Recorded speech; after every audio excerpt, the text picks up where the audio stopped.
سب سے بڑی حقیقت یہ ہے۔ دوسری بات جو بڑی سمجھنے والی ہے اور غور کرنے والی ہے اسی سے وابستہ، کہ یہ بھی کائنات کی سب سے بڑی حقیقت ہے کہ نبی کریم اللہ کے آخری نبی ہیں۔ ما کان محمد ابا احد من رجالکم ولکن رسول اللہ وخاتم النبیین۔ محمد صلی اللہ تعالی علیہ وسلم مردوں میں سے کسی کے باپ نہیں ہیں، لیکن اللہ کے رسول ہیں اور نبیوں میں سب سے آخری ہیں۔ سورج اپنی جگہ چھوڑ سکتا ہے، چاند اپنی جگہ بدل سکتا ہے، ستارے زمین پر آ سکتے ہیں، اس زمین کا سارا نظام بدل سکتا ہے، پر رسول پاک کے بعد کوئی نبی نہیں آ سکتا۔ یہ طے شدہ حقیقت ہے۔ آج جو لوگ قادیانیوں کے بارے میں، مرزائیوں کے بارے میں اپنے دلوں میں نرم گوشے پیدا کرتے ہیں اور وہ روغن خیالی کا مظاہرہ کرتے ہیں، وہ اچھی طرح سمجھیں کہ کائنات کی سب سے بڑی حقیقت یہ ہے کہ رسول پاک آخری نبی ہیں، اور اس حقیقت سے کوئی انکار کر سکتا؟ یہ طے شدہ حقیقتیں۔ اب حقیقتوں کو کوئی شخص بدلے گا، وہ اپنی عقل کو گمراہی کے رستے پر ڈالے گا۔ یہ حقیقت طے ہے اور قیامت تک طے ہے، اور فرما گئے ہیں ہادی کہ لا نبی آبادی۔ خود فرما دیا ہے نبی پاک علیہ السلام نے کہ میرے بعد کوئی نبی آ سکتا۔ اس حقیقت کو میرا خیال ہے ہر شخص کو منو تسلیم کر لینا چاہیے۔ تیسری بات، کائنات کی سب سے بڑی حقیقت یہ ہے، ان حقیقتوں کے بعد کائنات کی، اللہ رسول کو ماننے کے بعد کائنات کی سب سے بڑی حقیقت یہ ہے کہ دنیا میں جو آیا ہے اسے دنیا چھوڑ کر جانا ہے۔ بہت اچھا محل بنا لے، بہت اچھا گھر بنا لے، بہت آسودہ زندگی بنا لے، جتنے زندگی کے لیے اسباب درکار ہیں وہ سارے جمع کر لے، لیکن کل نفس ذائقۃ الموت، اس حقیقت کا انکار نہیں کہ دنیا بہرحال انسان نے چھوڑ کر جانا ہے۔ بڑے بڑے محلات ہو یا آپ کٹیا میں رہتے ہو، بہت بڑا بنگلہ ہو یا جھونپڑی میں وقت گزرتا ہو، بہرحال موت کا ذائقہ چکھنا ہے۔ ہم حقیقت پسندی کا مظاہرہ نہیں کرتے۔ حضرت موسیٰ علیہ السلام کے پاس جناب اسرائیل آئے، میں جان نکالنے آیا ہوں، ایک تماچا رسید کر دیا، اللہ کے حضور حاضر ہو کے عرض کی مالک وہ جناب کلیم نے تو یہ کیا ہے، جلالی ہیں آپ اپنی طبیعت کے تعلق سے، تو فرمایا ان سے جا کے کہیے کہ وہ بیل کی پشت پر ہاتھ رکھیں، جتنے بال نیچے آئیں گے اتنے 1000 سال عمر بڑھا دی جائے گی۔ تو حضرت اسرائیل عرض گزار ہوئے اللہ کے پیارے کلیم علیہ السلام، آپ بیل کی پشت پر ہاتھ رکھیں، جتنے بال آپ کے دستے مبارک کے نیچے آئیں گے اتنے سالوں عمر بڑھا دی جائے گی۔ تو حضرت کلیم نے پوچھا پھر چلے 1000 سال ہو گیا، پھر میں کہا حضور پھر جانا تو ہے۔ تو پھر حضرت کلیم نے حقیقت پسندی کا سبق دیا، فرمایا اگر جانا ہے تو پھر آج ہی چلتے ہیں۔ او بھائی یہ زندگی ایک دن ہو یا 100 سال یہ گزر جاتی، دوش پر کملی ہو یا کہ شال گزر جاتی ہے۔ چلو گر امیروں کی بہے اقبال گزر جاتی ہے تو غریبوں کی بہرحال گزر جاتی ہے، یہ گزر تو جائے گی، ایسا تو نہیں ہے کہ یہ رکے گی۔ تو موت اٹل حقیقت ہے، لا ریب ہے، بس چھوٹا سا فرق ہے۔ کافر کہتا ہے جتنی موج کرنی ہے دنیا میں کر لو، بعد میں فنا ہے۔ مومن کہتا ہے بقائی اس دن شروع ہونی ہے جس دن قبر میں مدینے والے کی پہلی زیارت کرنی ہے۔ بس سوچ میں اتنا سا فرق ہے۔ ہم کہتے ہیں نقطہ آغاز وہ دن ہے جس دن قبر میں جائیں گے، لحد میں عشق رخ شاہ کا داغ لے کے چلے، اندھیری رات سنی تھی سو چراغ لے کے چلے، اور تیرے غلاموں کا نقش قدم ہے راہ نجات، وہ کیا بھٹک سکے جو یہ چراغ لے کے چلے۔ مومن اپنی زندگی کو مرتب کرتا ہے، وہ سمجھتا ہے یہاں مجھے اللہ کی رضا کے مطابق جینا ہے، اپنے مالک کریم کے حضور سجدہ ریز رہ کر، سرنگو رہ کر وقت گزارنا، اور پھر قیامت کے دن اللہ کا فضل اور اس کا کرم مجھے نصیب ہو جائے گا۔ موت اٹل حقیق۔ میں آپ سے عرض کروں، کوئی نہیں تیاری کرتے لوگ موت کی، جتنی محنت ہے صرف جینے کے لیے، جتنی جدوجہد ہے صرف زندگی گزارنے کی، جتنا وقت ہے صرف 60-70 سال کے لیے۔ ہمارا اور صحابہ کا فرق یہ تھا کہ وہ جتنی محنت کرتے تھے وہ مرنے کے لیے کرتے تھے، ہم جو کچھ بھی کر رہے ہیں ہم جینے کے لیے کر رہے ہیں، ہمیں ہر صورت جینے کے اسباب جمع کرنے، اور ان کا خیال یہ تھا کہ اصل کامیابی آخرت کی کامیابی ہے، والآخرۃ خیر وابقیٰ، آخرت خیر والی بھی ہے، رہنے والی بھی ہے۔ آخرت کے اکاؤنٹ کو مضبوط رکھتے تھے، وہاں نیکیاں ہر روز جمع کراتے تھے۔ قبر کی وہ 2 فٹ کی جگہ، اس کو خوبصورت بنانے کے لیے وہ زندگی میں گناہوں سے، عیبوں سے، جرموں سے، نافرمانیوں سے بچتے تھے، ساری جدوجہد جینے کے لیے کی،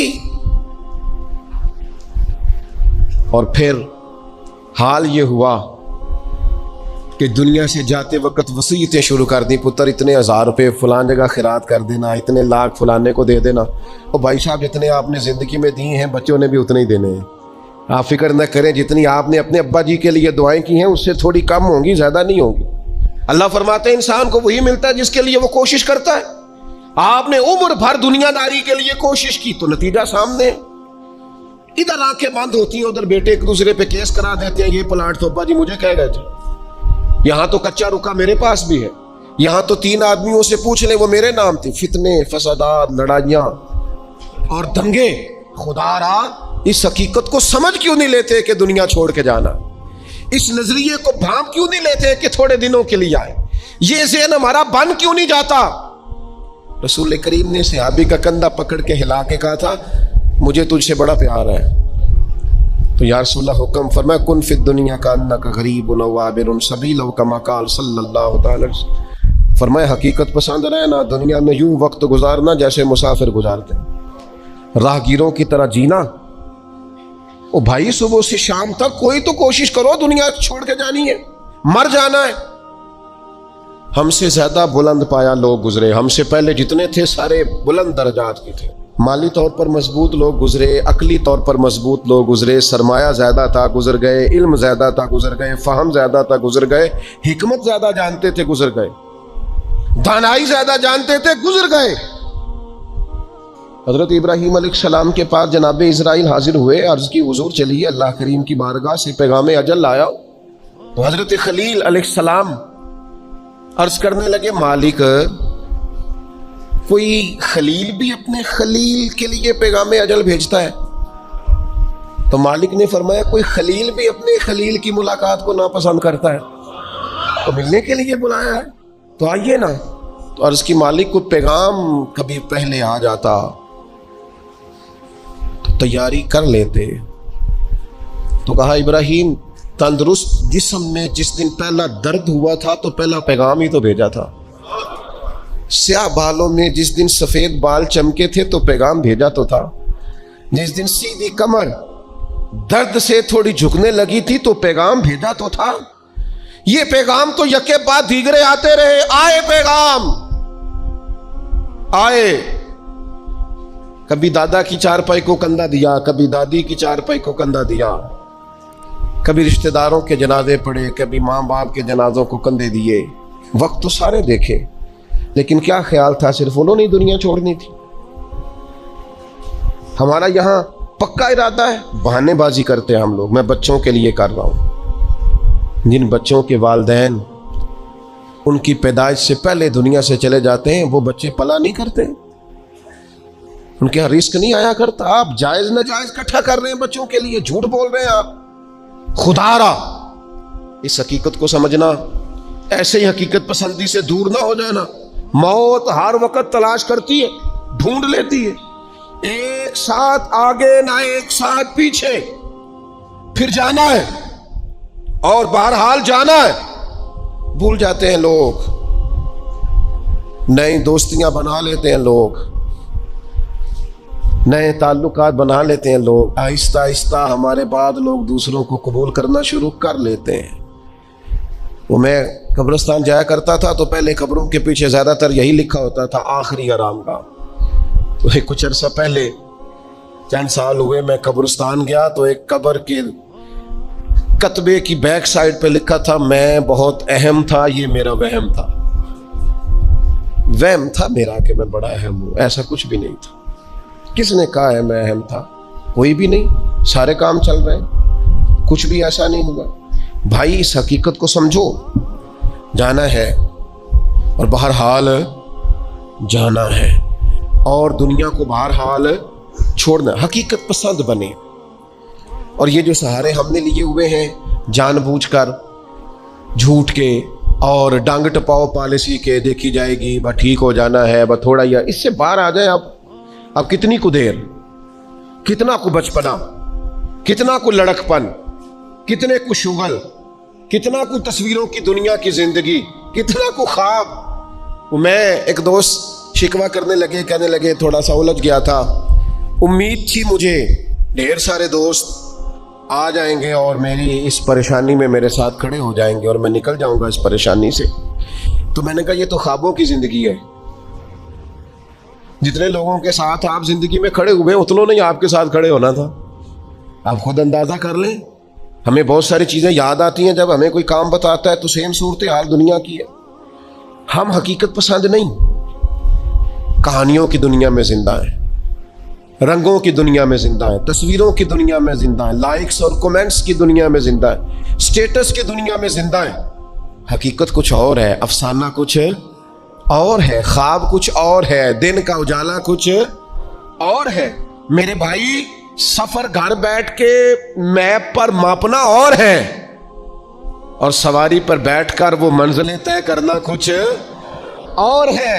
یاد رکھنا، گھر بیٹھ کر یہ کہنا کہ میں آیا یہ اور ہے، اور جب پاؤں میں آبلے پڑ جائیں، چھالے پڑ جائیں اور جب ذہن چکرانے لگے اور گاڑیوں میں بیٹھتے نظریں گھومنے لگے تو اس وقت منزلوں کا تعین کرنا یہ کچھ اور ہے. جسے زندگی ہو پیاری وہ یہیں سے لوٹ جائے. اپنی زندگی میں حقیقت پسند بنے. کبھی بھی آنکھیں بند، میں کبھی کبھی تڑپ جاتا ہوں. کچھ لوگ بڑے حقیقت پسند تھے، بڑے. حضرت عمر رضی اللہ تعالیٰ عنہ بڑے حقیقت پسند تھے. کبھی کسی خواب کا سہارا نہیں، کچھ نہیں. کسی نے بڑی تعریف کی حضرت عمر کی، کہا کیا بات، اور وقت شہادت کی. حضرت عمر نے ساری فضیلتیں اپنی سنی ہوئی تھیں، پر عاجزی کا منظر، خود عاجزی کر رہے تھے، ہمیں حقیقت بتا رہے تھے. فرمانے لگے تمہارا خیال ہے عمر کی بڑی شان ہے، لیکن یہ اندازے عجز دیکھنا. فرمانے لگے میرے لیے دعا کرنا، مجھے زخم لگ گیا ہے، میں دنیا چھوڑ رہا ہوں، میرے لیے دعا کرنا. درجہ نہیں چاہیے، بس میری نیکیاں اور میری بدیاں معاذ اللہ برابر برابر ہو جائیں. میرا رب بس اتنا کہہ دے جا تجھے معاف کیا، اس سے زیادہ نہیں. یہاں تو جس نے 15 دن نفل پڑھ لیے ہیں اور 10 عمرے کر لیے ہیں اس کے پاس بھی چیٹ ہے جیب میں جنت جانے کی. یہاں جس نے 5-6 اکٹھی مسلسل محفل نعت کرائی ہیں اس کے پاس دونوں جیبوں میں لسٹیں نعت خان خطیب پیر دے گئے کہ تو فکر نہیں کرنی، تیرے لیے ہر چیز کنفرم ہے، تو بہت بڑا عاشق رسول ہے. جیبوں میں ڈگریاں لیے پھرتے ہیں لوگ. اور حضرت عمر کیا کہتے ہیں؟ دعا کرنا برابر برابر ہو جائے. برابر. امام جعفر صادق رضی اللہ تعالیٰ عنہ، میرا وجدان ہے، میں سادہ آدمی ہوں، دعوے سے بچتا ہوں، لیکن ایک فقیرانہ سا دعویٰ کرتا ہوں، امام جعفر صادق کا خالی نام لینے سے فیض نصیب ہوتا ہے. کسی کا قول نہیں سنا رہا، ذاتی بات کر رہا ہوں. ذکر کرنے سے، نام لینے سے طبیعت کے اندر نورانی فیوز و برکات حاصل ہوتے ہیں. اتنا بڑا آدمی، امام اعظم ابو حنیفہ فقہ میں سب سے بڑے امام ہے. کسی نے کہا عمر کتنی؟ فرمایا 2 سال کا حضور بڑھاپا اور 2 سال. فرمانے لگے عمر وہی 2 سال ہے جو امام جعفر صادق کی خدمت میں گزر گئی. اتنے بڑے آدمی سیدنا امام جعفر صادق حقیقت پسند بڑے تھے. حضرت داؤد طائی ان کے شاگرد ہیں، مرید ہیں، خلیفہ ہیں. ایک دن کہنے لگے ادھر آ داؤد، حضور حکم ہو. فرمایا میری آخرت کے لیے دعا کرنا، صرف تعلیم کے لیے، تربیت کے لیے، امت کو پیغام دینے، میری آخرت کے لیے دعا کرنا. تو حضرت داؤد طائی رو پڑے. عرض کی حضور آپ حضور علیہ السلام کے نواسے، خاندان رسول ہے، میں آپ کے لیے دعا کروں؟ تو فرمانے لگے یہی تو دعا کرانی ہے کہ کہیں قیامت میں نانا کے حضور مجھے شرمندگی نہ اٹھانی پڑے. دعا کرنا میں کامیاب رہوں. میں ڈھیر سارے ایسے سادات کو جانتا ہوں جنہوں نے زندگی بھر کسی کو بتایا نہیں میں سید ہوں. وہ کہتے تھے یار ذرا وہ سٹیٹس بن جائے، معیار بن جائے کردار و عمل کا، علم و فضل کا، پھر کریں گے اظہار. آج ہی میں رہے عمر بھر. خدا را حقیقت پسند بنے، ریالٹیز کو سمجھیں. جو اصل ہے اس پر آپ قائل ہوں، جو اصل نہیں اس پر آپ کبھی بھی ایک اور حقیقت بھی اچھی طرح سمجھ لیں. یہ ڈھیر سارے لوگ جو رکے دیتے ہیں، پیغام دیتے ہیں اور مجھ سے محبت کی وجہ سے بار بار دعا کا کہتے ہیں، انہیں ایک حقیقت سے پردہ اٹھا کے بتانے لگا ہوں.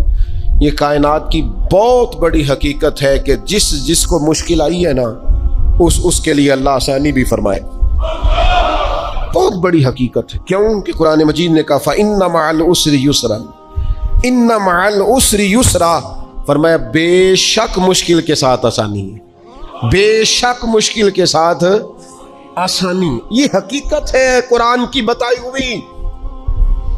اس لیے جہاں جہاں بھی مشکلات ہیں وہ سمجھ لیں کہ بڑی جلدی یہ مشکلات دروازہ بنے گی، اور جیسے ہی دروازہ کھلے گا سامنے آسانیاں نظر آئیں گی. حضور غوث اعظم رضی اللہ تعالیٰ عنہ، شیخ عبد القادر الجیلانی رضی اللہ تعالیٰ عنہ فرماتے مجھ پر سخت مشکلات آئی، یہاں تک کہ بھوک کی وجہ سے، شدت بھوک کی وجہ سے میں زمین پر لیٹ گیا، اور ذرا میں پریشان ہونے لگا تھا کہ خود بخود میری زبان پر یہ آیتیں جاری ہو گئی فَإِنَّ مَعَ الْعُسْرِ يُسْرًا، إِنَّ مَعَ الْعُسْرِ يُسْرًا. فرمایا میں آیتیں پڑھ رہا تھا، اٹھ کے بیٹھا، چلنے لگا، کام میں لگ گیا، چند ہی دنوں میں اللہ نے ساری مشکلات کو آسان فرما دیا. یہ حقیقت ہے. اس حقیقت کو کبھی جھٹلانا، اس لیے یہ جو لوگ اکثر کہتے ہیں نا کہ جناب اسلام پر بڑی مشکلات ہیں اور حالات بڑے سخت ہیں اور فلانا کیا کر رہا ہے اور فلانا کیا کر رہا ہے، تو میں کہا کرتا ہوں یہ جتنا زیادہ گمہ ہوتا ہے نا، طوفان اتنا تیز آیا کرتا ہے. گھٹن جتنی زیادہ ہو، ہوا پھر اتنی. مسلمانوں نہ گھبراؤ، خدا کی شان باقی ہے. ابھی اسلام زندہ ہے، ابھی قرآن باقی ہے. یہ کافر کیا سمجھتے ہیں جو ہم سے روز الجھتے ہیں؟ ابھی تو کربلا کا آخری میدان باقی ہے. ایسا تو کچھ نہیں ہے کہ حالات بالکل ٹھیک نہیں ہوں گے. یہ جتنی مشکلات ہیں یہ اپنے پہلو میں آسانیاں لے کے آیا کرتی. میں اس زمانے میں بڑی سخت تکلیف کا شکار تھا، تو میری والدہ بڑے دبے لفظوں میں کبھی کبھی ماتھا چوم کہتی پتر اللہ نے اتنا دینا ہے، سانبے ہی نہیں جانا. تو وہ چلے سادے لوگوں کا جملہ ہے، اور اس جملے کے اندر ابھی بھی اتنے معاملات ہیں یہ کنٹرول کے، انتظامات کے، میں واقعی نہیں سنبھال سکتا. وہ کئی سارے لوگ ملیں تو تب سنبھالے جاتے ہیں. بھائی ہر مشکل اپنے دامن میں آسانی رکھتی ہے. ڈسٹرب نہ ہو، مینٹلی طور پر پریشان نہ ہو.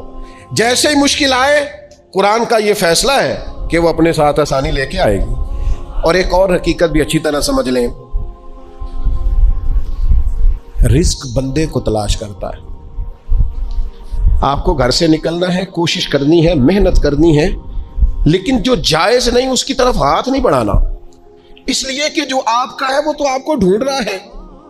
ماں صاحب نے کوئی کاروبار شروع کیا نہیں، تھوڑی سی محنت کی نہیں، تو وہ جو آپ کا رزق ہے نا وہ آپ کو تلاش کر رہا ہے، وہ ڈھونڈ رہا ہے، وہ آپ تک پہنچ جائے گا. یہ اتنی بڑی، بہت سارے دوست آ کے کہتے ہیں مجھے کسی نے کہا تجھے بندش کر دیا. تو پہلے بھی کہہ چکا ہوں یہ ہو سکتا صحیح ہے اللہ نے بھیجا تھا آپ کی طرف اور رستے میں کسی بندے نے روک دیا. یہ کیسے ہو سکتا ہے؟ اتنی کمزور بات کیسے کر سکتا؟ اللہ نے بھیجا تھا، بندے نے بندش کرا دی. یہ کیسے ہو سکتا ہے؟ کوئی بات کو سمجھیں، بھیجنے والا مالک ہے. سنیں رسول اللہ صلی اللہ علیہ وسلم کا اتنا قیمتی فرمان. غربت کے ہاتھوں پریشان ہونے والے اور یہ کہنے والے کہ کئی کاروبار شروع کیے ہیں میرا چلتا نہیں، جو قدم آگے رکھتا ہوں پیچھے جاتا ہے، وہ یہ اس حدیث کو ذرا سنیں اور اپنے ذہن سے ان ساری آزمائشوں کو نکالیں.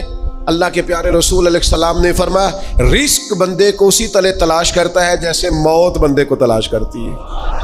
یہ جہاں بھی ہو، جس مقام پہ بھی ہو، جب وقت آتا ہے تو موت پہنچ جاتی ہے نا. تو جب خدا کا ارادہ کرم ہوتا ہے تو رزق بھی پہنچ جاتا ہے. آپ محنت جاری رکھیں، کاروبار کرتے رہیں، جدوجہد کرتے رہیں، جو آپ کا ہے وہ آپ تک پہنچ جائے گا. اپنی زندگی میں حقیقت پسند بنے. یہ ایسے ہی دوسروں کے پیسوں پر موج کرنے کا ارادہ ترک کر دیں. کسی اور کے گھر جا کے پیٹ بھرنے کا خیال اپنے دل سے نکال دیں. حقیقت پسند بنے، جو آپ کا ہے وہ انشاءاللہ.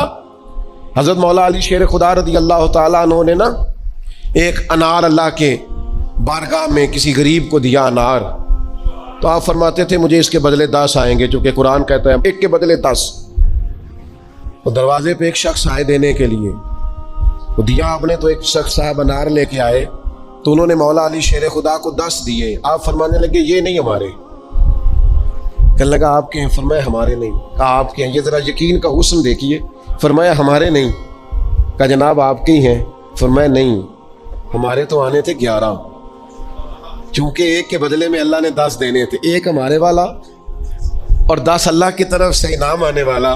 اس شخص نے جیب میں ہاتھ ڈالا، کہنے لگے اے شیر خدا، آپ کے یقین کامل پہ بھی قربان جاؤ، میں 11 ہی لایا تھا، بس دیکھ رہا تھا شیر خدا کیا فرماتے ہیں۔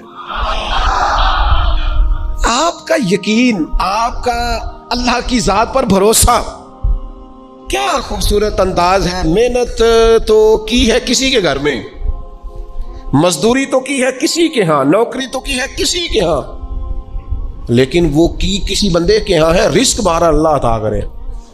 میرا خیال ہے اگر یہ ذہن بن جائے تو یہ جو ہم روز شکوے کرتے ہیں نا، فلانا ظالم ہو گیا، فلانا جابر ہو گیا، فلانا فاسق ہو گیا، اگر کوئی ہے تو ظاہر ہے وہ اپنے جرم کی سزا پائے گا، لیکن ہم اس آزمائش سے بھی باہر آ جائیں، زندگی حقیقت پسندوں والی گزاریں، خیالات کی دنیا، خوابوں کی دنیا، لوگوں پر بھروسہ، بندوں سے امیدیں، مخلوق خدا پر توجہ، اتنے مل جائیں گے، اتنے آ جائیں گے، فلانا اتنی مہربانی کر دے گا، ان ساری جو ہماری حقیقت پسندی سے دوری ہے، اس ساری چیزیں، ساری خوابوں کی دنیا ہے۔ آپ حقیقت کی دنیا میں آئیں، زمین پر آئیں۔ کبھی بھی وہ کسی نے کہا تھا محبت کو سمجھنا ہے تو نہ سے خود محبت کر، کنارے سے کبھی اندازہ طوفان نہیں ہوتا، پانی میں اترے تو پتہ چلتا ہے پانی کتنا ہے۔ اس لیے عزیز بھائی، میری بالخصوص نوجوانوں سے گزارش ہے، حقیقت پسند بنو یار۔ آپ جو نہیں ہیں وہ بننے کی ضرورت، بہت پہلے کہا تھا پھر کہتا ہوں، ایک بزرگ کہتے ہیں میں ہر ایک سے نصیحت لے لیتا تھا، ایک طوائف گزر رہی تھی تو وہ بھی مجھے نصیحت کر گئی، میں نے اسے کہا کہ پردہ کار اللہ سے ڈر، اس نے ایسا جواب دیا کہ کئی گھنٹے بابا جی بے ہوش رہے۔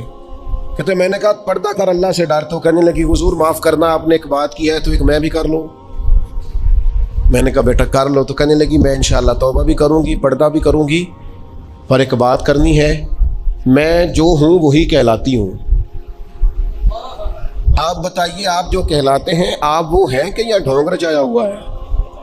سچ بتائیں، لوگ تو آپ کو ولی اللہ مانتے ہیں، درویش، صوفی، فقیر، خدا ترس مانتے ہیں، آپ نے ڈھونگ رچایا جو آپ ہیں بھی؟ فرماتے اللہ اکبر کا اور بے ہوش ہو کے زمین پہ گر پڑا، اور پھر میں اسے ڈھونڈتا رہا، زبان خلق کو نکارائے خدا سمجھو۔ او بھائیو، حقیقت پسند بنو۔ یہ جو ہم نے بہانے بازی اپنے ساتھ لگائی ہوئی ہے، اپنے ساتھ دھوکہ کرنا چھوڑ دو، اپنے آپ کے ساتھ ظلم چھوڑ دو، اپنے آپ کے ساتھ زیادتی چھوڑ دو، اپنے آپ کے ساتھ جان بوجھ کر خوش فہمیوں میں زندہ رہ کر عمل سے دور ہونا اور اپنے لیے معاذ اللہ قیامت کی سزائیں اکٹھی کرنا، اسے چھوڑ دو۔ حقیقت حال پر میں، اللہ مجھے معاف کرے، خدا نہ کرے میرے منہ سے کوئی ایسی بات نکلے، یہاں لوگ بچے داخل کرانے آتے ہیں، کہتے ہیں یہ بچہ داخل کر لیں، حفظ کرا دیں، ہماری بخشش کا ذریعہ بن جائے گا، تو میں کہتا ہوں آپ کی ابھی 45 سال عمر ہے، آپ اپنی بخشش کے لیے خود تیاری کیوں نہیں کرتے؟ یہ بچہ آپ کی بخشش یہ تو کرائے گا، حدیث میں موجود ہے۔ لیکن میرے بھائی یہ کیا بات ہوئی، آپ نہ جائز دے کے نہ ناجائز دے کے، نہ نماز کا خیال کریں، نہ حدود اللہ کا خیال کریں، اور آپ نے ذہن بنا لیا ہے کہ بچہ داخل کرا دیا تو بخشا دے گا۔ اور وہ جو بخشانے والی بات ہے نا مشکات میں، اس کے بھی لفظ کیا ہے؟ فرمایا جو قرآن مجید کو پڑھے اور قرآن کے حلال کو حلال جانے اور حرام کو حرام جانے، وہ اپنے خاندان کے 10 بندے لے کر جنت میں جائے گا۔ میں انکار نہیں کرتا، یہ بہت بڑی بشارت ہے، حافظ بندے جنت میں لے کے جائیں گے، اور اعلیٰ حضرت نے لکھا ہے عالم دین کے شاگردوں کی تعداد آسمان کے تاروں کے برابر بھی ہوئی تو اللہ عالم کی سفارش ان کے حق میں قبول فرمائے گا۔ یہ بات درست ہے، پر یہ کہ آپ بھروسہ کر کے بیٹھ گئے۔ حضرت ابو ہریرہ رضی اللہ تعالیٰ عنہ نے کہا تھا حضور جو کلمہ پڑھے گا جنت میں جائے گا، تو یہ روایت میں بیان کر دوں تو حضرت عمر قریب تھے، عرض کی حضور اس طرح تو لوگ عمل کرنا چھوڑ دیں گے، تو حضور نے فرمایا ابو ہریرہ رہنے دو، ان کو وہی باتیں بتاؤ جو عمل کے قریب کریں۔ بڑی خوش فہمیاں ہیں، نا عاقبت اندیشیاں ہیں۔ کبھی کبھی لوگوں کی باتیں سن کے ہم حیران ہو جاتے ہیں کہ یار چھوڑ دیں، آپ حقیقت پسند بنیں، کم از کم میں، کم از کم آپ، ہم تو اتنا سوچیں کہ یار بس جو اصل ہے اس پر رہیں، اصل سے آگے بڑھنے کی کوشش نہ کریں، ورنہ پھر زندگی ہواؤں کی نظر ہو جائے گی، خوابوں میں جینے کی ضرورت نہیں ہے۔ آپ آنکھ کھولیں، بیدار ہوں اور بیداری میں زندگی گزاریں، آپ کو لطف آئے گا کہ جو آپ ہیں وہی آپ کر رہے ہیں۔ میرے بھائیوں، محبت دل کی وابستگی، روح کا میلان اس کو کہا جاتا ہے۔ دل انسانی جسم کا بادشاہ ہے۔ جو چیزیں دل میں پنپتی ہیں، جو خواہشات دل کے اندر قرار پکڑتی ہیں، سارا وجود وہی کرتا ہے۔ انسان کا پورا نظام اسی دل کی فرما برداری کرتا ہے۔ لیکن ہوتا یہ ہے کہ نہ چاہتے ہوئے بھی، سمجھ بوجھ رکھتے ہوئے بھی، چیزوں کے مضر اثرات سے آگاہی رکھتے ہوئے بھی بعض اوقات دل ایسی چیزوں کی طرف میلان کرتا ہے جو بڑی نقصان دہ ہوتی ہے۔ انسان کے وجود کا بھی، اس کی روح کا بھی، اس کے باطن کا بھی، وہ چیزیں بہت زیادہ نقصان کرتی ہیں۔ لیکن انسان ان سے بعض اوقات نجات نہیں حاصل کر پاتا۔